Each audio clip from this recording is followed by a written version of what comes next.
యెహోవాకు కాక వేరే ఎవరికైనా మనం బలులు అర్పిస్తే అది శాపమని మనం విన్నాము. కాబట్టి ఆయన మాత్రమే పూజనీయుడు, రెవరెండ్ ఆయన మాత్రమే.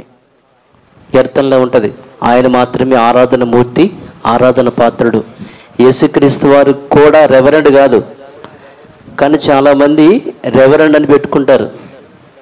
రెవరెండ్ అంటే పూజనీయుడు, ఆరాధనీయుడిన అలా అర్థం వస్తుంది. యేసుక్రీస్తు వారు కూడా రెవరెండ్ కాదు, కానీ చాలామంది దేవునికి ఉన్నటువంటి ఆ పేరుని ఆపాదించుకుంటారు. ఓకే, ఈరోజు మన పాఠం ఏంటంటే, మనము యేసుక్రీస్తు వారిని లేదంటే యేసుక్రీస్తు వారిని మహిమపరచడము, ఘనపరచడం అంటే ఏంటి, అసలు దాని ఉద్దేశం ఏంటి? యేసుక్రీస్తు వారిని మహిమపరచడం, ఘనపరచడం అంటే ఏంటి అనేది ఖచ్చితంగా తెలుసుకోవలసినటువంటి విషయం. అర్థమైందా? దేవుడెవరో మనకు తెలియాలి, ఎవరికి ప్రార్థించాలో మనకు తెలియాలి, ఎవరిని ఆరాధించాలో మనకు తెలియాలి. యేసుక్రీస్తు వారిని మహిమపరచడం అంటే ఏంటి, దానికి భావం ఏంటో జాగ్రత్తగా మనం పరిశీలన చేద్దాం. యోహాను సువార్త 17 చూడండి, మీకు అర్థమవుతుంది. యేసు ఈ మాటలు చెప్పి ఆకాశము వైపు కన్నులెత్తి ఎట్లైనను తండ్రి, నా గడియ వచ్చి ఉన్నది. తండ్రికి యేసుక్రీస్తు వారు ప్రార్థన చేసిన ఈ ప్రార్థన మనకు అవసరమని దేవుడు రాయించాడు, గెత్సేమనే తోటలో ప్రార్థన. ఓకేనా? చూద్దాం. 17వ అధ్యాయం 2వ వాక్యంలో నుంచి మనము ఆలోచిస్తాం. నీ కుమారుడు నిన్ను మహిమపరచునట్లు అన్నాడు.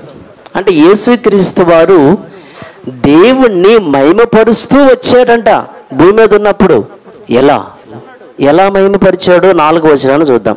చేయుటకు నీవు నాకిచ్చిన పని నేను సంపూర్ణముగా నెరవేర్చి భూమి మీద నిన్ను మహిమపరిచితిని అన్నాడు. యేసుక్రీస్తు వారు తాను భూమి మీద ఉన్నప్పుడు తండ్రిని మహిమపరిచాడంటే, ఎలా మహిమపరిచాడంటే ఆయన ఏమన్నాడు? నువ్వు నాకు అప్పగించిన పనిని నేను మధ్యలో విడిచిపెట్టకుండా సంపూర్ణముగా నేను చేశాను, నెరవేర్చాను. కాబట్టి అంటే దేవుడు అప్పగించినటువంటి పనిని యేసుక్రీస్తు వారు చేస్తూ దేవుని మహిమపరిచాడు. అది మహిమపరచడం అంటే. నేను మిమ్ముని మహిమపరిచాను అన్నాడు. ఎలా మహిమపరిచాడంట? పని చేసి మహిమపరిచాడు దేవునికి. 12 సంవత్సరాల వయసు అప్పటి నుంచే నేను నా తండ్రి పని మీద వచ్చానన్న సంగతి మీకు తెలీదా అన్నాడు వాళ్ళ అమ్మగారితో. అక్కడి నుంచి తాను చనిపోయేంత వరకు, సిలువకు ముందు కూడా, తండ్రి నీ ఇష్టమైతే ఈ గిన్నెని, అంటే తాను చిన్నప్పటి నుంచి తాను చనిపోయేంత వరకు కూడా ఆయన ఇష్టము కాకుండా దేవుని ఇష్ట ప్రకారం దేవుని పనిని చేస్తూ వచ్చాడు, దేవుని మహిమపరిచాడు. అంటే దేవుని యొక్క పని చేయటమే దేవునిని మహిమపరచటమా అని అంటే, యేసుక్రీస్తు వారు దేవుని పని చేస్తూ దేవుని మహిమపరిచాడు. అలాగనని తాను బ్రతికినంత కాలము కూడా దేవత్వముతో బ్రతికాడు, దేవునికి స్వభావంతో, దేవుని పోలికతో బ్రతికాడు. ఒకసారి మనం చూద్దాం. కొలసీలకు రాసినటువంటి పత్రిక 2వ అధ్యాయము 9 వాక్యాన్ని ఒకసారి మనం విన్నాం. ఏలయనగా దేవత్వము, దేవుని యొక్క తత్వము, దేవుని యొక్క తత్వం, దేవుని యొక్క స్వభావము, దేవుని యొక్క స్వరూపం, దేవుని యొక్క పోలిక, దేవుని తత్వం. ఏలయనగా దేవత్వం యొక్క సర్వ పరిపూర్ణత శరీరముగా క్రీస్తునందు నివసించుచున్నది. యేసుక్రీస్తు వారు తాను బ్రతికినంత కాలము దేవత్వముతో బ్రతికాడు, దేవునికి స్వభావంతో బ్రతికాడు. అర్థమైందా? దేవునికి స్వరూపంతో, దేవునికి పోలిక తాను బ్రతికాడు, దేవునికి లాగా బ్రతికాడు. ఒక మాటలో చెప్పాలంటే దేవునిలాగా బ్రతికాడు. అందుకనే ఫిలిప్పు, నన్ను చూసిన వాడు తండ్రిని చూసినట్లే అన్నాడు. అంటే నన్ను చూస్తే తండ్రిని, అంటే అర్థం ఏంటి? అర్థమే నాకు లాగానే ఉంటాడని. అంటే ఇలాగా హైటు, వెయిటు, జుట్టు, వెంట్రుకలు, మీసాలు, కళ్ళు, ముక్కు, నాలుక, చెవులు, గడ్డం, ఇవన్నీనా లక్షణాలు, స్వభావం. అంటే నా స్వభావాన్ని చూస్తే, నా తత్వాన్ని చూస్తే అర్థమవుతుందా? నా ఉద్దేశాన్ని చూస్తే, నా యొక్క ఆలోచన చూస్తే నీకు దేవుడు అర్థమైపోతాడు. ఎందుకని? దేవుడు ఇలాగే ఉంటాడు, నాకులాగానే ఉంటాడు. దేవుని యొక్క స్వభావంతో యేసుక్రీస్తు వారు బ్రతుకుతూ వచ్చాడు. అలానే ఆయన ఈయన ఆయన కాదు. ఇప్పుడు ఫర్ ఎగ్జాంపుల్గా మెగాస్టార్ చిరంజీవి గారు అబ్బాయి ఉన్నాడు. ఆయన కూడా డ్యాన్స్ చేస్తుంటే వాళ్ళకి నాన్నకలాగా వేస్తున్నాడే. రామ్ చరణ్ వాళ్ళ నాన్నకలాగా వేస్తున్నాడే. కాబట్టి రామ్ చరణ్ చూస్తే ఇక వాళ్ళ నాన్నను మనము చూడనక్కర్లేదు అని ఎలా సహజంగా అనుకుంటారు. అలానే చిరంజీవి రామ్ చరణ్ ఒకటా? వేరే కదా. నాన్నకులాగా బ్రతికినప్పుడు, ఇప్పుడు నిమ్మి ఉన్నాడు. నిమ్మి అచ్చు వాళ్ళ నాన్నకులాగానే ఉన్నాడంటే వాళ్ళ నాన్నకులాగానే మాట్లాడతాడు, నాన్నకులాగానే మంచి మనసు. ఏమంటే చిన్నప్పుడు ప్రమీల్ అనేది నిస్సి ఇదంతా అన్నీ మనసేనని. నేనే నిస్సి ఒకటా అంటే అన్నీకిలాగా ప్రేమిస్తుంది, అన్నీకిలాగా ప్రేమగా ఉంటుంది, అన్నీకిలాగా మంచి మనసు అని చిన్నప్పుడు తను పెంచింది కాబట్టి తనకు అర్థమైంది. అలానే నేను నిస్సి ఒకటి కాదు కదా, ఇద్దరం వేరే. మరలా అంటే స్వభావం తత్వం ఒకటే. అలాగే యేసు చెప్పిన మాట ఏంటంటే, నన్ను చూచిన వాడు నా తండ్రిని, అంటే మేమిద్దరం ఒకటే. కాబట్టి దేవత్వముతో దేవునికి లాగా బ్రతికాడు. అలా బ్రతుకుతూ దేవునికి ఇష్టాన్ని చేస్తూ తండ్రిని మహిమపరిచాడు యేసుక్రీస్తు వారు. ఓకేనా? ఇది యేసుక్రీస్తు వారు తన కాలంలో తండ్రిని మహిమపరచడం అంటే అర్థం. అది మరలాడికి వెళదాం. యోహాను సువార్త 17వ అధ్యాయం చూద్దాం. నీ కుమారుడు నిన్ను మహిమపరచునట్లు. యోహాను సువార్త 17:2 చూద్దాం. నీ కుమారుడు నిన్ను మహిమపరచునట్లు ఎలా అని అంటే చూసేమండి అక్కడ 4వ వచనంలో. ఓకేనా? ఇప్పుడు నీ కుమారుడు నిన్ను మహిమపరచునట్లు నీ కుమారుని మహిమపరచుము అన్నాడు. నేను మిమ్మల్ని మహిమపరిచాను కదా, మీరు కూడా నన్ను మహిమపరచండి అన్నాడు అని వచనం 5లో. తండ్రి లోకము పుట్టక మునుపు నీ యొద్ద నాకు ఏ మహిమ ఉండనో ఆ మహిమతో నన్ను ఇప్పుడు నీ యొద్ద మహిమపరచుము. 2 ఆన్సర్లు ఇక్కడే ఉన్నాయి మనకి. నేను మిమ్మల్ని మహిమపరిచానయ్యా. ఎలా మహిమపరిచాను? నీకులాగా బ్రతికాను, నీ పని చేసుకుంటూ నిన్ను మహిమపరిచాను అన్నాడు.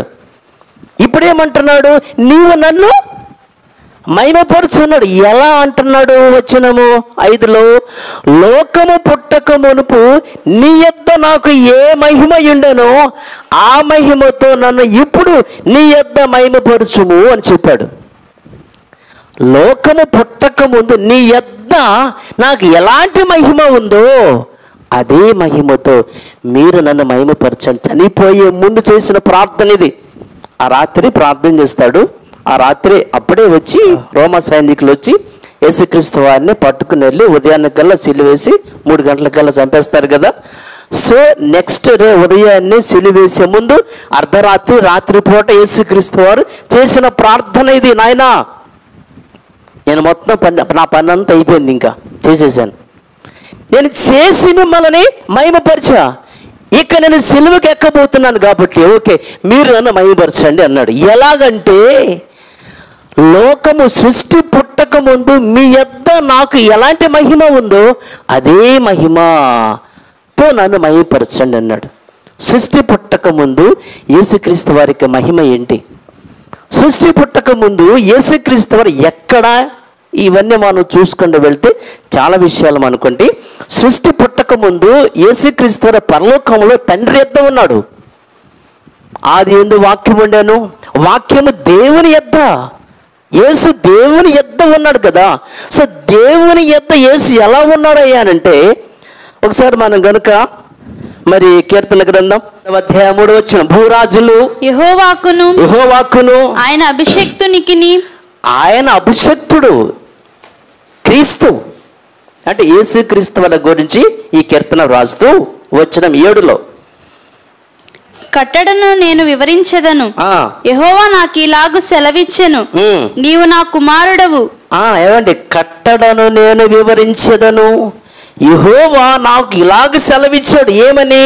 నీవు నా కుమారుడవు, నేడు నేను నిన్ను కనియున్నాను అని.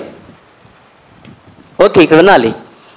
ఇది యేసుక్రీస్తు వారు భూమి మీదకి రాకముందు సుమారుగా 1000, అంటే ఇప్పటికి 3,500 సంవత్సరాలు, క్రీస్తుకు పూర్వము 1000 సంవత్సరాలకు ముందు దావీదు రాసిన విషయం ఏంటంటే, ఇంచుమించుగా ఆయనే. అయితే ఇక్కడ 1000 ఏండ్లకు ముందు రాసిన విషయం ఏంటంటే, పరలోకములో ఉన్న సంఘటన గురించి మాట్లాడుతూ యేసు దేవునికి కుమారుడుగా ఉన్నట్లుగా మనం చూస్తాం. ఏలయనగా మనకు శిశువు పుట్టాను అంటే అప్పటికే యేసుక్రీస్తు వారు పుట్టారా? మనకు శిశువు పుట్టాను, నీవు నా కుమారుడవు, నేడు నేను నిన్ను కనియున్నాను అంటే అప్పటికే అంటే తండ్రి దగ్గర యేసుక్రీస్తు వారు కుమారుడుగా ఉన్నాడు, ఆయన కుమారుడుగా ఉన్నాడు. గలతీ 4:4 కానీ, మొదటి యోహన్న పత్రిక 4:14 కానీ, కాలము పరిపూర్ణమైనప్పుడు దేవుడు తన కుమారుని పంపాను. అలాగే దేవుడు తన కుమారుని రక్షకునిగా ఉండుటకు పంపాను. రోమపత్రిక 8:4. శరీరమును అనుసరింపక ఆత్మను అనుసరించి నడుచుకొని మన యందు ధర్మశాస్త్ర సంబంధమైన నీతి విధి నెరవేర్చబడవలెనని పాప పరిహారము నిమిత్తము దేవుడు తన సొంత కుమారుని పాప శరీరాకారముతో పంపి తన సొంత కుమారుణ్ణి మగనాలి. తన సొంత అంటే పరలోకంలో ఉన్నటువంటి యేసుక్రీస్తు వారు తన కుమారుడుగా ప్రాస్తం వచ్చారు కదండి. తన సొంత కుమారుణ్ణి లోకానికి పంపాడు. అంటే యేసుక్రీస్తు వారు భూమి మీదకి రాకముందు తన స్టేటస్ ఏంటయ్యానంటే తండ్రికి కుమారుడుగా ఉన్నాడు. అదే యేసుక్రీస్తు వారు చేసే ప్రార్థన. నాయనా, నీవు నన్ను మహిమపరచండి. ఎలా మహిమపరచాలంటే, సృష్టి పుట్టక ముందు నీ యొద్ద నాకు ఎలాంటి మహిమ ఉంది? కుమారుడుగా మహిమ ఉంది కదా, అదే మహిమతో నన్ను మీరు నింపండి, మహిమపరచండి అని. మరి దేవుడు అలా చేశాడా? యేసుక్రీస్తు వారిని దేవుని కుమారుడుగా మహిమపరిచాడా అని కనుక మనం ఆలోచన చేస్తే చూద్దాం. అందరం కూడా బైబిల్లోకి వెళదాం. అపోస్తలుల నుంచి 3వ అధ్యాయము 13. అబ్రహాము, ఇస్సాకు, యాకోబు అని వారి దేవుడు, మన పితరుల దేవుడు తన సేవకుడైన యేసును మహిమపరిచి ఉన్నాడు అనుంది. నాయనా, సృష్టి పుట్టక ముందు ఎలాంటి మహిమ ఉందో ఆ మహిమతో మీరు నన్ను మహిమపరచండి అన్నాడు. సృష్టి పుట్టక ముందు యేసుక్రీస్తు వారి యొక్క స్టేటస్ ఏంటంటే కుమారుడు. ఇక్కడ ఏముందంటే దేవుడు యేసుక్రీస్తు వారిని మహిమపరిచాడు. ఎలా మహిమపరిచాడో ఇప్పుడు మనం పేతురు పత్రికకి వెళ్దాం. 2వ పేతురు 1:17. ఆయన మహాత్యమును మేము కన్నులార చూచిన వారమై తెలిపితిమి. ఎవరు ఈ మాట? పేతురు, అపోస్తలుడైనటువంటి పేతురు గారు ఈ పుస్తకాన్ని రాస్తున్నాడు. మేము కన్నులారా చూచిన వారమై తెలిపితిమి, ఈయన నా ప్రియ కుమారుడు, ఈయన యందు నేను ఆనందించుచున్నానని ఆయన శబ్దము మహాదివ్య మహిమ నుండి ఆయన ఎద్దుకు వచ్చినప్పుడు తండ్రి అయిన దేవుని వలన ఘనతయు మహిమయు ఆయన పొందగా, దేవుని వలన యేసుక్రీస్తు వారు ఘనత మహిమ పొందాడు. ఎప్పుడు, ఎక్కడ, ఎలా? ఎప్పుడు, ఎక్కడ అంటే ఈ సన్నివేశము జరిగిన సంఘటనను పేతురు గారు ఆయన మహాత్యమును కన్నులార చూచిన వాడే ఇది చెప్పాడు. ఆయన ఎప్పుడంటే యేసుక్రీస్తు వారు పేతురు, యోహాను, యాకోబు అనే ముగ్గురిని యేసుక్రీస్తు వారు ఆయనతో పాటు ఎత్తైన కొండ మీదకి ఆయన తీసుకుని వెళ్ళిపోయి అక్కడ ఆయన రూపాంతరం చెందుతాడు. అందుకే మనము రూపాంతర కొండ అనేటువంటి పేరుతో అని మనం పిలుస్తూ ఉంటాం. రూపాంతరం చెందిన వాడే సూర్యునిలాగా ఆయన ముఖము వెలిగిపోతుంది. ఆయన వస్త్రాలు తెల్లగా వెలిగిపోతున్నాయి. రూపాంతరం పొందినప్పుడు ఈ ముగ్గురు శిష్యులు కల్లారు చూశారు ఆయన్ని. అప్పుడే ఏలియా, మోషే అక్కడికి వస్తారు, ఆయనతో మాట్లాడతారు. ఏం మాట్లాడతారంట? ఏయ్యా మరి ఏంటి నువ్వు మరి ఎప్పుడు చనిపోతున్నావు? అదే ఈ రాత్రి ఇవన్నీ ఇంకా తర్వాత అంటే ఇప్పుడు చనిపోయేది ఈ కాలాన్ని గురించే మాట్లాడుతూ ఎప్పుడు నువ్వు చనిపోతావు, ఎప్పుడు మళ్ళీ పాతాళం వస్తావు, మళ్ళీ పాతాళ నుంచి ఎప్పుడు మళ్ళీ ఇక్కడికి వస్తావు భూమి మీద నువ్వు ఎంతకాలం ఉంటావు, మళ్ళీ ఎప్పుడు వెళ్తావు పరలోకం, కొన్ని నిర్గమమును గురించినటువంటి కొన్ని విషయాలు యేసుక్రీస్తు వారితో మాట్లాడతారు వాళ్ళు. ఆవిడ పేతురు ఆయనకు ఒక పర్ణశాల, ఈయనకు ఒక పర్ణశాల అని చెప్పేసి ఏదో ఆయన మాట్లాడతాడు, అయిపోతుంది. ఆ సందర్భంలో దేవుడు అక్కడ మాట్లాడినటువంటి సంఘటనని పేతురు ఇక్కడ రాశాడు. ఆయన ఇప్పుడు చూడండి మీరు ఇంకోసారి ఆ 17వ వచనంలో, ఆయన మహాత్సవమును మేము కన్నులార చూచిన వారమై తెలిపితిమి, ఈయన నా ప్రియకుమారుడు, ఈయన యందు నేను ఆనందించుచున్నాను అని శబ్దము మహాదివ్య మహిమను ఆయన ఎద్దుకు వచ్చినప్పుడు తండ్రి అయిన దేవుని వలన ఘనతయు మహిమయు ఆయన పొందగా, దేవుడు యేసుక్రీస్తు అని ఎలా మహిమపరిచాడు, ఎలా కనపరిచాడంటే ఈయన నా ప్రియకుమారుడని. దేవుడు యేసుక్రీస్తు వారిని ఎలా మహిమపరిచాడంట? నా కుమారుడినా. అదేంటి మరి మన కుమారులం కాదా అనంటే మనమందరం కూడా కుమారులమే, కానీ మనము ఆ కుమారత్వాన్ని, దేవుని యొక్క స్వభావాన్ని, దేవుని యొక్క పోలికను, దేవత్వాన్ని కోల్పోయి మూర్ఖత్వము దుష్టత్వంతో బ్రతుకుతున్నాం. మరలా తిరిగి యేసుక్రీస్తు మరియు పరిశుద్ధాత్మ ద్వారా మరలా తిరిగి దేవత్వముతో దేవుని పిల్లలుగా మార్చబడుతున్నాం ఇప్పుడు. అంతే. రోమా 8వ అధ్యాయము 14 చూద్దాం. దేవుని ఆత్మ పరిశుద్ధాత్మ చేత ఎందరూ నడిపించబడుదురు వారందరూ మరలా తిరిగి దేవుని కుమారులై, దేవుని పిల్లలుగా, దేవుని యొక్క కుమారులుగా. అసలైతే మన దేవుని యొక్క కుమారులమే. ఆ స్వభావాన్ని మనం కోల్పోయాం. మరలా తిరిగి యేసుక్రీస్తు పరిశుద్ధాత్మ ద్వారా ఆ స్వభావాన్ని తిరిగి మరలా కుమారులుగా, పిల్లలుగా మనము మార్చబడుతున్నాం. కానీ ఈయన అట్లా కాదు కదా. ఈయన బ్రతికినంత కాలము దేవుని కుమారుడుగానే దేవత్వంతో, దేవుని యొక్క స్వభావంతో దేవునికి లాగా బ్రతికాడు, ఏ తప్పు చేయకుండా. అందుకని దేవుడిచ్చిన సర్టిఫికెట్ మీరు అనుకోవచ్చు కదా, దేవుని కుమారుడు అంటే పెద్ద ఆధిక్యత ఏముందని చెప్పేసి మనకి అనిపించవచ్చు. అంటే దేవుని కుమారుడుగా దేవుడు యేసుక్రీస్తు వారిని ఘనపరిచాడు అని అంటే అది పెద్ద గొప్ప విషయం ఏందని చెప్పేసి మీరు అనుకుంటున్నారా? ఇప్పుడు చాలామంది అండి,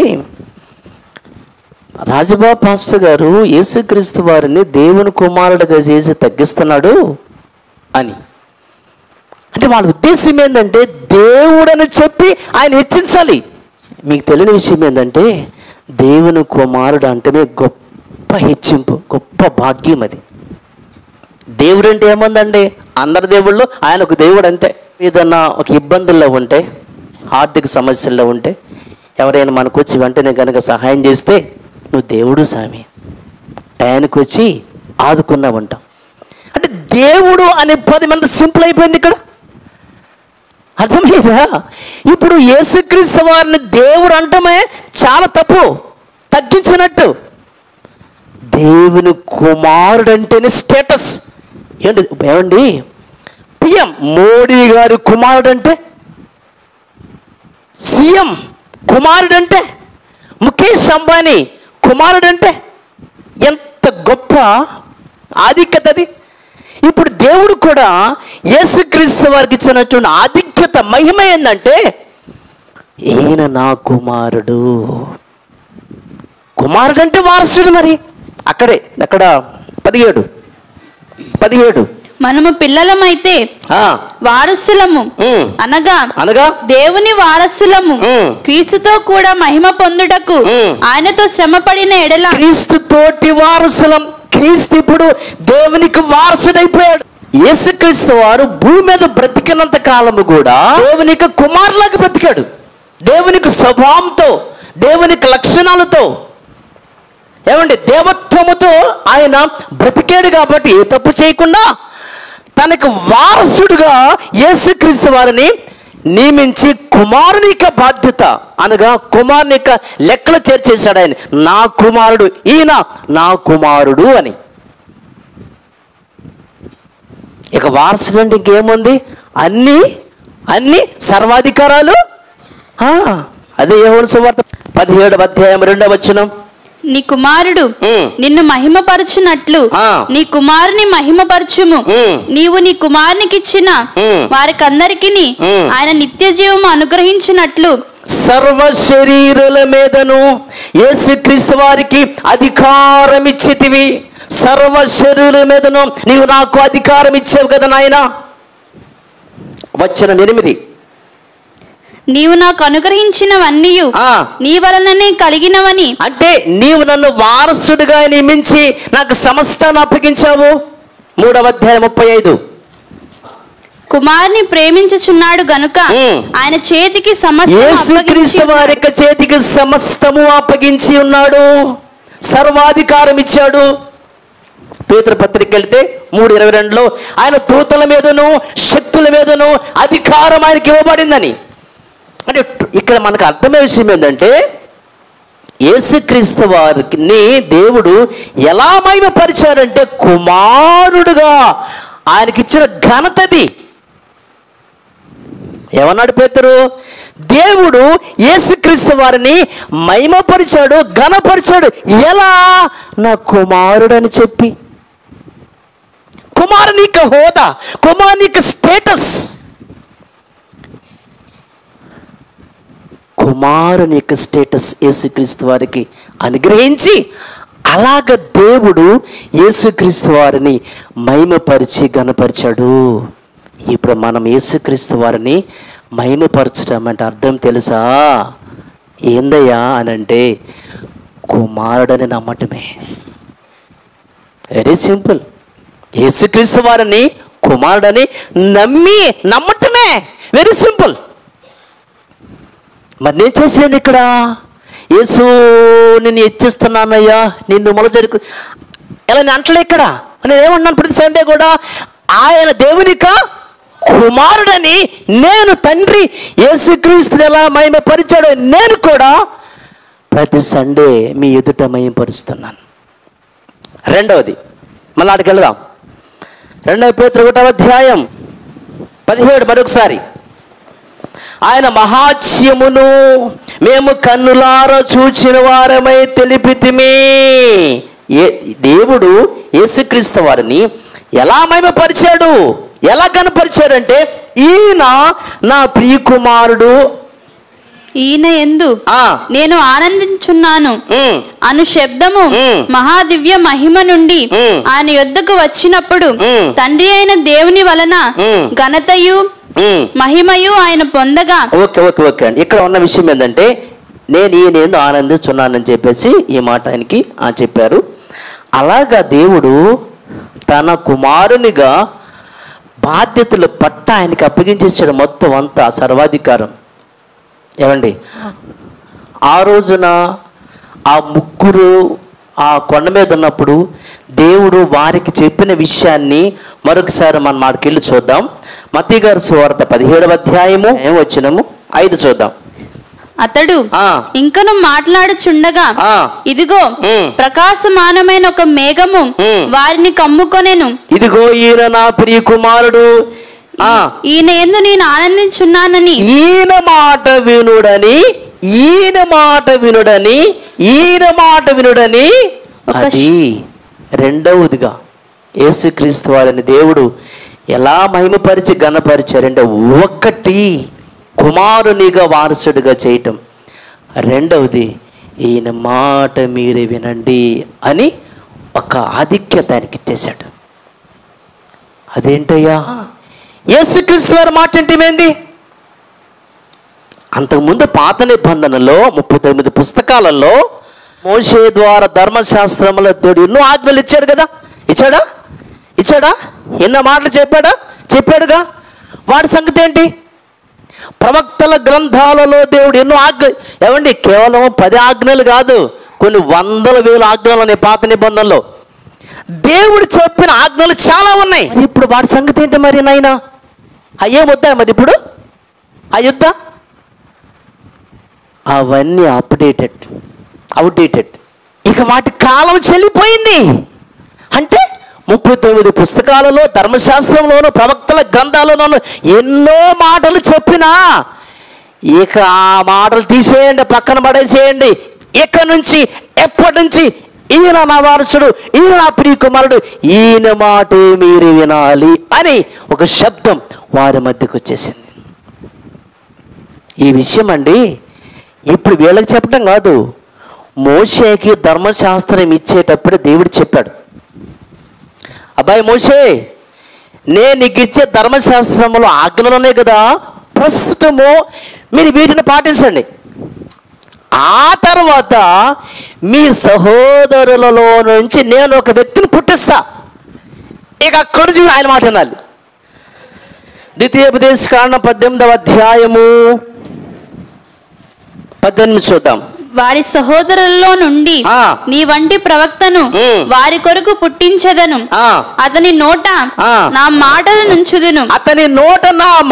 నుంచుదును, నేను అతనికి ఆజ్ఞాపించినది యావత్తును అతడు వారితో చెప్పును. అది ప్రజెంట్ మాత్రము నేను ఇచ్చిన ధర్మశాస్త్రాన్ని మీరు పాటించండి అబ్బాయి, పాత నిబంధన. ఆ తర్వాత యేసుక్రీస్తుని పుట్టిస్తాను, నా సేవకుని పుట్టిస్తాను, ఒక ప్రవక్తను పుట్టిస్తా. ఇక అక్కడి నుంచి మీరు ఆయన మాట వినాలి. ఆయన మాట వినకపోతే ఇంకోసారి అపోస్తలుల గారు 3వ అధ్యాయము ఇదే విషయాన్ని పేతురు గారు రాస్తాడు కదా.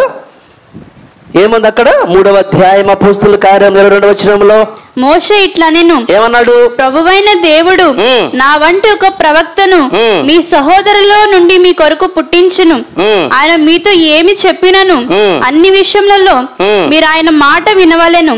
ఆ ప్రవక్త మాట విననివాడు, ఆ ప్రవక్త యేసుక్రీస్తు వారి యొక్క మాట వినకపోతే విననివాడు ప్రజలలో ఉండకుండా సర్వనాశనం. అర్థమైందండి?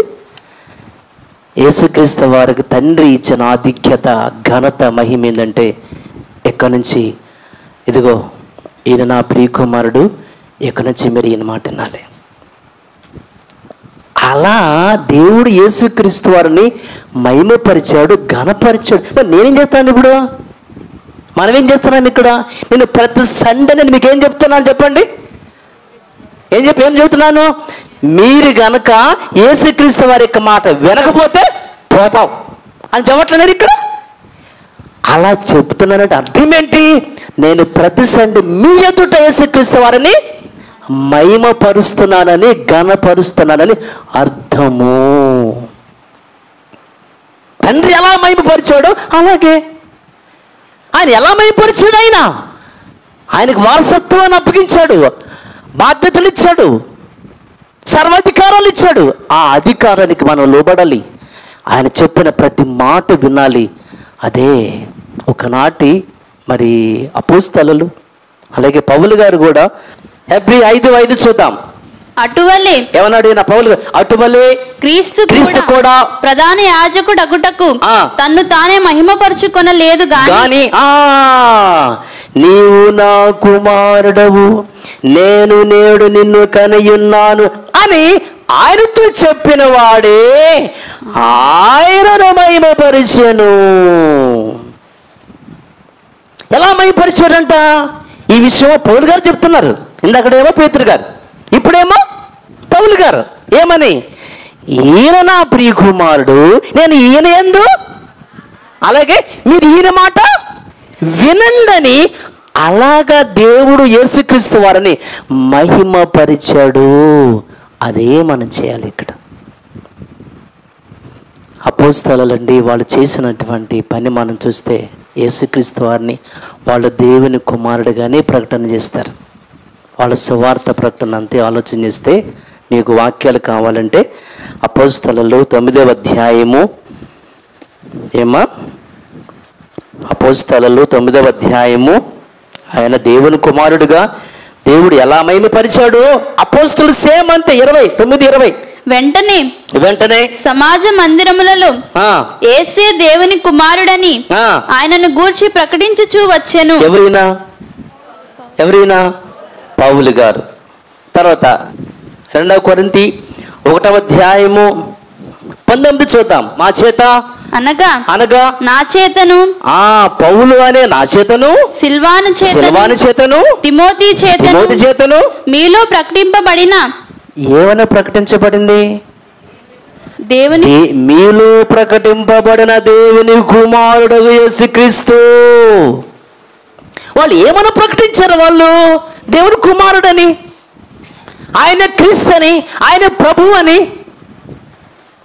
2 కొరింథీ 4 దేవుని స్వరూపి అయి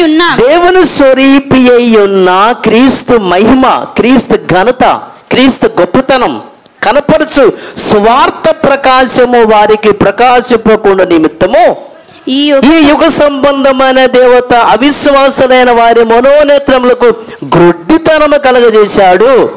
అంధకారములో నుండి వెలుగు ప్రకాశించిన గాకాన్ని పలికిన దేవుడే తన మహిమను గుర్చిన జ్ఞానము యేసుక్రీస్తు నందు వెల్లడిపరచుటకు మా హృదయములలో ప్రకాశించెను.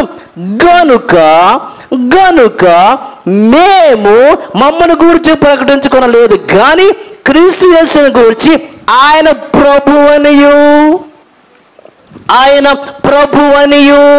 మమ్మను గూర్చి యేసు నిమిత్తమేమో మీ పరిచర్మని ప్రకటించుచున్నాము.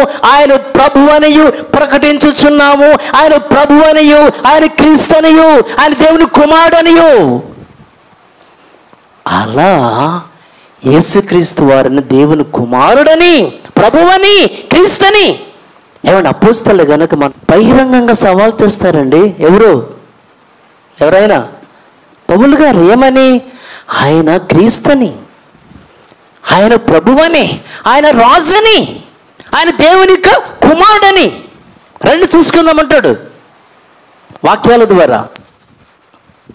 అంటే అపోస్తలందరూ కూడా యేసు దేవుని కుమారుడని, యేసుక్రీస్తు వారు దేవునిక ఆ దేవుడు అభిషేకించినటువంటి అభిషిక్తుడని, క్రీస్తుని, వారసుడని, ప్రభువని అలా వీళ్ళందరూ కూడా యేసుక్రీస్తు వారిని గణపరిచారు.